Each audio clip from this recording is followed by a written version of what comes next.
परमाणु साइट के आसपास भूकंप के झटके, भूकंप की तीव्रता रिक्टर स्केल पर 2.5 के आसपास। तो ये 2.5 से 3 वाले जो ये भूकंप आते हैं ना, अक्सर कहा जाता है कि जब ये फैसिलिटीज इस तरह की जहां होती हैं, जहां न्यूक्लियर मटेरियल स्टोर किया हुआ होता है, वहां पर हमले हो जाएं तो ये भूकंप बहुत आते हैं। बीते दिनों पाकिस्तान में बहुत आए थे। कुछ आप सिंदूर की आपको याद नहीं आ रही? वही कुछ पैटर्न मिलता जुलता है, पैटर्न मिलता जुलता है, उसी तरह के झटके आ रहे हैं। और जो फोटो है वो बहुत माना जाता है कि बहुत गहरा है। अच्छा, तो ये जो एक माउंटेन के ऊपर है ना, ये करीब 60 से 90 फुट के नीचे है। मतलब एक प्रकृति प्रदत्त बंकर बना लिया है, बंकर बना हुआ है। उसमें जाकर के इन्होंने नीचे बनाई हुई फैसिलिटी, उस फैसिलिटी के ऊपर हमला हुआ है।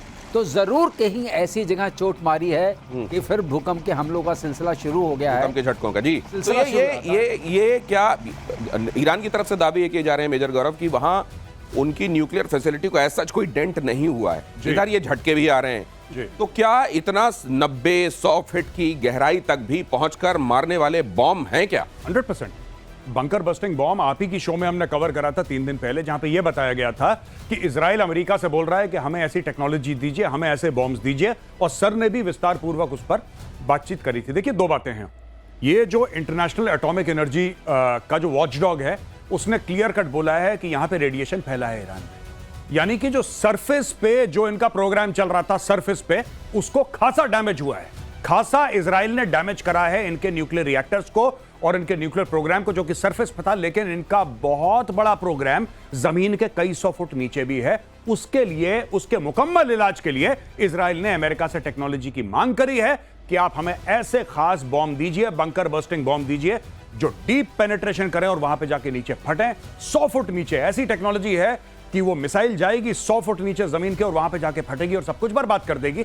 इसकी कहानी चल रही है अभी। बॉम्ब पहले ड्रिल करेगा, ड्रिल करने के बाद अंदर जाकर फटेगा। अगली खबर देखिए, युद्ध में ईरान को बहुत बड़ा झटका, 3 बड़े खुफिया अधिकारियों की मौत, IRGC के खुफिया चीफ और उनके डेप्यूटी की मौत, खुफिया ऑफिसर मोहसिन वागेरी भी मारे गए। ये इतने बड़े बड़े कमांडर्स को मार डालना, लेकिन जो मेन है वो तो खामेनेई माना जा रहा है। देखिए, जो ये कमांडर्स हैं, एयर डिफेंस चीफ को मार दिया, इंटेलिजेंस चीफ को मार दिया, IRGC के चीफ को मार दिया। तो 3 उनके मेन इंस्ट्रूमेंट्स ऑफ पावर हैं, वो चले गए। न्यूक्लियर साइंटिस्ट को मार दिया। और ये बंकर बता रहे थे, गौरव ने याद दिला दिया, GBU 57 है बॉम्ब जो जाके नीचे तक मार सकता है। उसकी 2 स्टेज की है। GBU 57 अमेरिकन बॉम्ब है, उसे मैसिव ऑर्डिनेंस पेनिट्रेशन बोलते हैं, MOP। तो वो जाएगा, पहले पेनिट्रेट करेगा, फिर बस्ट करेगा। तो मोआब इसी को कहते हैं, Moab, mother of all bombs. वो अलग है। अच्छा, ये सर बात कर रहे हैं पेनिट्रेशन वाला। अच्छा, अलग है, वो अलग है। वो अलग है। ओके। दोनों अलग अलग हैं। ओके। उसका काम, इसका काम है कि पेनिट्रेट। वो वाली जो माताजी कहलाती हैं बमों की, वो सीधे जाके फट जाती हैं। ये वाली माताजी पहले ड्रिल करती हैं और फिर फटती हैं। उस माताजी का ये है कि इतना ज्यादा टेम्परेचर बढ़ा देंगी आप जहां गिरेंगी, क्योंकि जाने का रास्ता तो हो गई। राइट। माताजी अंदर 3000 डिग्री का टेम्परेचर दे देंगी, फिर उसके बाद आप करिए। तो संभालिएगा ऐसी माताजी से। और इजरायली प्रधानमंत्री नेतन्याहू का बहुत बड़ा दावा, ट्रंप को मारना चाहता है ईरान। नेतन्याहू ने कहा, एटमी प्रोग्राम के लिए ट्रंप को मारता है खतरा। ईरान की नजर में ट्रंप सबसे बड़े दुश्मन। नेतन्याहू ने खुद को ट्रंप का जूनियर पार्टनर बताया, कहा कि लिस्ट में नाम तो मेरा भी है, लेकिन सबसे ऊपर ट्रंप लिखे हुए हैं भाई उनके पास जो लिस्ट है। बिल्कुल नहीं, बिल्कुल ठीक है। और इसमें एक और बात मैं बता दूं आपको कि इसके ऊपर देखिए ट्रंप का क्या कहना है इसके ऊपर। ट्रंप साहब, आपको बीच में रोक रहा हूं, मुझको लगता है ये दुनिया को कम, अमेरिका को ज्यादा बताया कि भाई नाम तेरा ऊपर है, तू देख ले नाम इन्वॉल्वमेंट कितनी रखनी है और क्या करना है आगे। अब मैं बिल्कुल दिनेश आपसे अग्री करता हूं, बिल्कुल सही बात, आपने बहुत बढ़िया बात बोली। अब इसमें क्या है कि ट्रंप कहता है कि मैंने नेतन्याहू का हाथ पकड़ लिया, नेतन्याहू तो इसको ठोकने के चक्कर में था, खमेनेई को, मैंने इसको मना कर दिया। वहां पे नेतन्याहू कहता है कि मैं इसको छोड़ूंगा नहीं खमेनेई को, everything is on the table, we will get him. अब इसमें चक्कर क्या हो रहा है, देखिए मुझे लग रहा है कि ट्रंप ना फिर से वही बात कर रहा है जो ट्रंप ने पहले करी थी। ऑपरेशन राइजिंग लायन के पहले ट्रंप क्या कह रहा था कि चलो ओमान में बैठते हैं स्टीव विटकॉफ के साथ और हम लोग बातचीत करते हैं। देखो, तुम भी अच्छे बच्चे, हम भी अच्छे बच्चे, लड़ाई कोई नहीं करेगा, धक्का मुक्की कोई नहीं करेगा, सब लोग आओ बैठो बातचीत करते हैं। चलो बातचीत करते हैं। संडे को टॉक्स होने वाली थी, संडे को, बीता संडे टॉक्स होने वाली थी। फ्राइडे की रात को ये करते करते अटैक कर दिया, पूरी उसकी मिलिट्री लीडरशिप उड़ा दी, एयर डिफेंस उड़ा दिया उसका। आज की तारीख में आपको पता है इजराइल क्या बोल रहा है? इजराइल ये बोल रहा है कि we have complete air superiority over Iran. उनका स्टेटमेंट आया, वी हैव कंप्लीट, और सर बताएंगे what is the meaning of complete air superiority. क्या है sir? Dinesh, complete air superiority का एक दृश्य भी आया था। हाँ। वो उस एयर स्पेस में रिफ्यूलिंग कर रहे हैं, एयर टू एयर रिफ्यूलिंग कर रहे हैं। ये मामला बड़ी शांतिपूर्ण जगह होता है, वो आराम से कर रहे हैं, जैसे कोई खतरा ही नहीं है। अब बताइए, ऐसे माहौल में आपकी एयर स्पेस गई हाथ से, या आर्मी काम नहीं कर सकती क्योंकि there is a difference of 1000 kilometres. अब आपका मिसाइल्स बच गई हैं। मिसाइल्स में अगर आपका वो नहीं जाता, जिसको आप लेके पौवा पौवा कुछ लोग कहते थे पहले, तो वो है नहीं, क्योंकि वो तो मार दिया। अब ये जो बता रहे थे उसमें मुझे एक चीज और याद आई, जो गौरव ने बताया कि ऊपर उन्होंने पूरा साफ कर दिया। ऊपर सारा उनका वेंटिलेशन सिस्टम होता है, सारा उनका सर्वाइवल सिस्टम ऊपर होता है। जो पहाड़ के ऊपर था वो तो गया, तो नीचे सर्वाइवल सिस्टम है नहीं। फिर आपने एक मदर ऑफ बॉम्ब्स की बात याद दिलाई थी, माता जी की, तो वो भी लग जाएंगी। तो अब बचा क्या? तो बचा ये क्या कह है? रहे हैं कि बचा है, और इजराइल कह रहा है बचा नहीं है। तो ये बचा कितना है? ऊपर रोशनदान, खिड़की, दरवाजे ऊपर से जो खुलते थे वो सारे बंद हैं, और फिर वो मदर ऑफ ऑल बॉम्ब तो इंतजार कर ही रही है। अगली खबर देखिए, ईरान से लोगों के भागने का वीडियो सामने आया।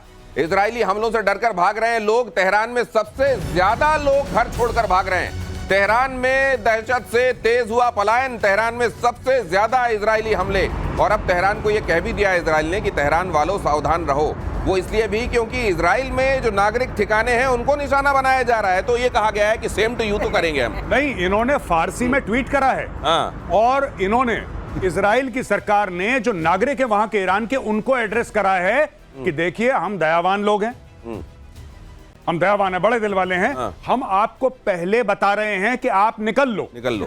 मलबा बनने वाला है तेहरान, ठीक है, तो आप लोग पहले निकल लो। और फिर अपनी तारीफ करते हुए इजराइल ये कहता है कि देखो ऐसा कहां होता है दुनिया में जो 3 दिन पहले कोई बता दे कि मलबा होने वाला है।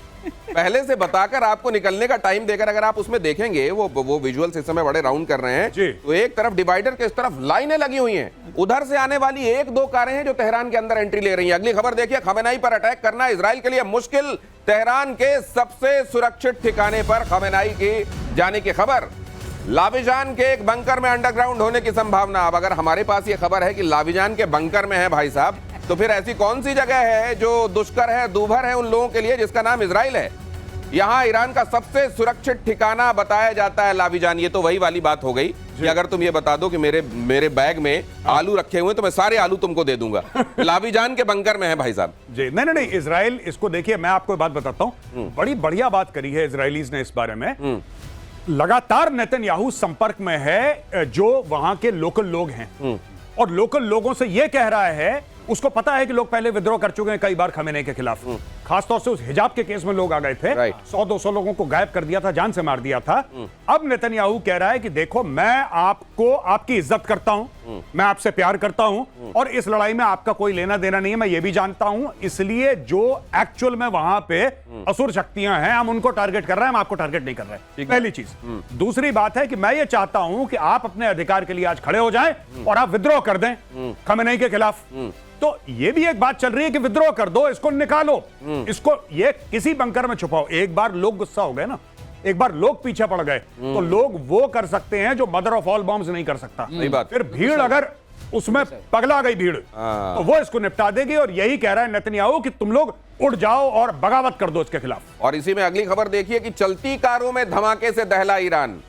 आपको याद होगा, लेबनान में याद है आपको पेजर कैसे फटे थे? अब यहां कारें फट रही हैं। इस धमाके से दहला ईरान। इजराइल पर सीरियल ब्लास्ट का शक। पेजर बॉम्ब की तरह धमाके हुए, ऐसा लग रहा है। मोसाद एक्शन में है, मुझे लगता है मोसाद एक्शन में है, और ये कुछ भी कर सकते हैं। और मैं आपको एक और बड़ी खूबसूरत बात बताता हूं, सर आप इसके ऊपर जरा विस्तार से बताइएगा। मोसाद के पास ऐसे कई 100 सिनेरियो रहते हैं एट अ टाइम। ज्यादातर इंटेलिजेंस एजेंसीज करती हैं, मोसाद खास तौर पे इसके लिए मशहूर है कि 1000 से, अगर ऐसा हुआ तो हम ये 5 चीजें करेंगे, और अगर वैसा हुआ तो हम ये 10 चीजें करेंगे। उसके ऊपर पैसा भी लगाते हैं, समय भी लगाते हैं, मैन पावर भी लगाते हैं, प्लानिंग भी लगाते हैं। और अगर वो सिनेरियो फिट हो गया तो बस उसको स्लॉट में डाला और आगे बढ़ा दिया। यही काम अब कर रहा है Mossad. They have planned this. ये जो बीच में बात हुई थी कि उनके एयर डिफेंसेस उड़ा देंगे, जो उन्होंने राइजिंग लाइन के समय करा था, वो 1.5 साल से प्रिपेयर कर रहे थे भाई लोग, 1.5 साल से। ये समझ लीजिए, अब ये राइजिंग लाइन, ये पहले ये जो शेर है ना, ये ऐसे छलांग लगाता हुआ वाला शेर, ये झंडे में होता था इजराइल के 79 तक। और इजराइल ईरान युद्ध में अमेरिका का एक्शन, यूएसएस निमित्ज मिडिल ईस्ट की तरफ रवाना हो गया। ये बहुत बड़ी बात है।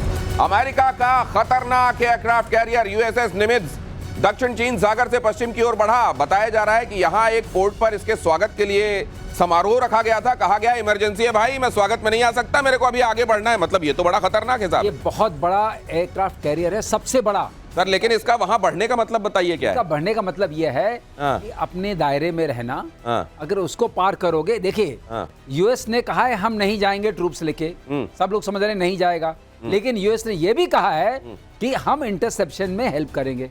अब इजराइल ईरान के पास क्या रास्ता है? इंटरसेप्शन कर लोगे, जहाज उसके पास है नहीं जो वहां तक जा सके, और मिसाइल मार रहा है, इंटरसेप्ट कर दोगे, तो बचा क्या? ऊपर से ये भी कहा है कि पूरी इंटेलिजेंस की इंफॉर्मेशन प्रोवाइड करेंगे। अगर आपने इंटेलिजेंस टारगेट्स की दे दी कि खमनाई कहाँ है, लॉन्चर्स कहाँ हैं, सारे लॉन्चर्स उनके तबाह किए जा रहे हैं। तो नेटो में तो अमेरिका का जो सहयोगी है नेटो में, टर्की, वो भी तो सारे डेटा दे रहा है अपने यहाँ से, रेडार वेडार के सारे डेटा के। लो भाई ईरान काम करो। जो आप सुनते हैं ना मुस्लिम ब्रदरहुड, OIC, कहने के लिए बड़ा अच्छा है, कुछ मुखौटा तो सबको चाहिए, तो मुखौटा है। अब टर्की भी क्या कर रहा है? उधर यहाँ एक पहलवान अपने कहीं ऐसा तो नहीं है कि वो डेटा देकर मेजर गौरव आर्य जो देंगे कि बोले भाई इधर तो आई नहीं कोई, इस वाले कोऑर्डिनेट में तो कोई आई नहीं मिसाइल, बोले वो परसों वाला दे दिया, मैं कल वाला आज वाला भेजता हूं आपको। कहीं ऐसा तो नहीं होगा? नहीं, देखिए मैं आपको एक बात बताता हूं छोटी सी। सच बात यह है कि ईरान के साथ कोई नहीं खड़ा। ये सब जबान खर्ची जो होती है ना, मुंह से बोलना।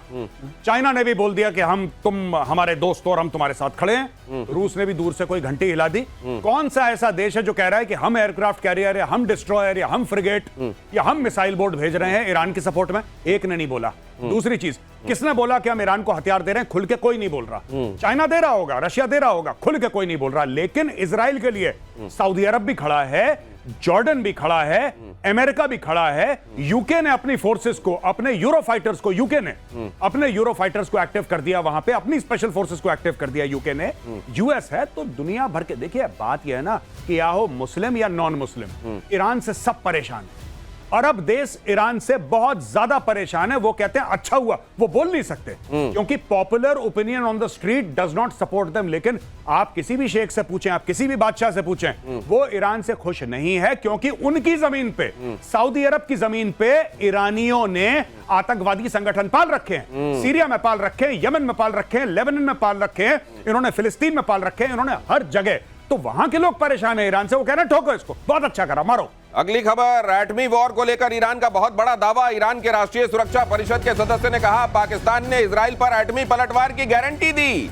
ईरान पर न्यूक्लियर बॉम्ब गिरा तो इजराइल तबाह, पाकिस्तान भी इजराइल पर गिराएगा एटम बॉम्ब। और जैसे ही यह खबर ईरान की तरफ से दी गई, इस्लामाबाद से आवाज आई, नहीं नहीं हम नहीं है, हम नहीं है भाई साहब, हम इसमें नहीं है। ये पता नहीं कैसे उन्होंने बयान दे दिया, हम इसमें शामिल नहीं है। मैं तो वो पाकिस्तान को जैसे ही पता बोल दिया होगा, पाकिस्तान लाहौरी तो बकवास करने में नंबर 1 है। लाहौरी ने चिपका दिया, ठीक है कि ऐसे भी चले जाएंगे, कोई दिक्कत नहीं है। फिर बाद में बोल दिया कि जी मैं तो मजाक कर रहा था। मजाक, ये जरा सुन भी लीजिए सर। तो ये नहीं, उसने सोचा, ईरान ने सोचा मुस्लिम ब्रदरहुड के नाम पर पाकिस्तान इतना तो करेगा। ये लेकिन फिर ये इनको लगा नहीं कि यार कम से कम कह ही दिया है। वो जो शोले में एक डायलॉग है कि पार्टनर अब बोल दिया है तो देख लेंगे। इसने बोला तो ये बोला कि भैया मैंने चुपके से बोला था, तुम खुले खुल्लम खुल्ला बोल रहे हो। अच्छा, मैंने कान में फुसफुसाया था कि ऐसा होगा तो मैं देख लूंगा। तुमने सार्वजनिक बयान क्यों दे दिया? तुमने दिया बयान, वो हमें मार देगा। हम ऐसे बैठे। मैं एक बात बताऊं, ये ईरानी जो है ना, ईरानी ये लोग मुझे लगता है बड़े मासूम है। ये लाहौरियों के चूरन के चक्कर में फंस गए। इनको लाहौरियों ने चूरन पकड़ा दिया कि तुम चिंता मत करो, देसी भी मुसलमान थे, तुसे भी मुसलमान, अगर तुम्हारे ऊपर न्यूक्लियर स्ट्राइक हुई तो हम तेल अवीव को तबाह कर देंगे। ये बोला इन्होंने। उसके बाद ये खुश हो गए कि भाई देखो न्यूक्लियर पावर हमारे साथ खड़ा हुआ है। जैसे ही इसने अपना बयान सार्वजनिक करा, पाकिस्तान ने वही पुराना बयान अपना दिया। मैं तो मजाक कर दिया। मतलब ये कि असल में पाकिस्तान की तरफ से कही हुई बातों को ईरान ने कुछ ज्यादा गंभीरता से ले लिया, और उस गंभीरता पर अमल करते हुए जब सार्वजनिक उसने बातें की तो पीछे से आवाज आई, अरे ये तो ऐसे ही कहा था मजाक में।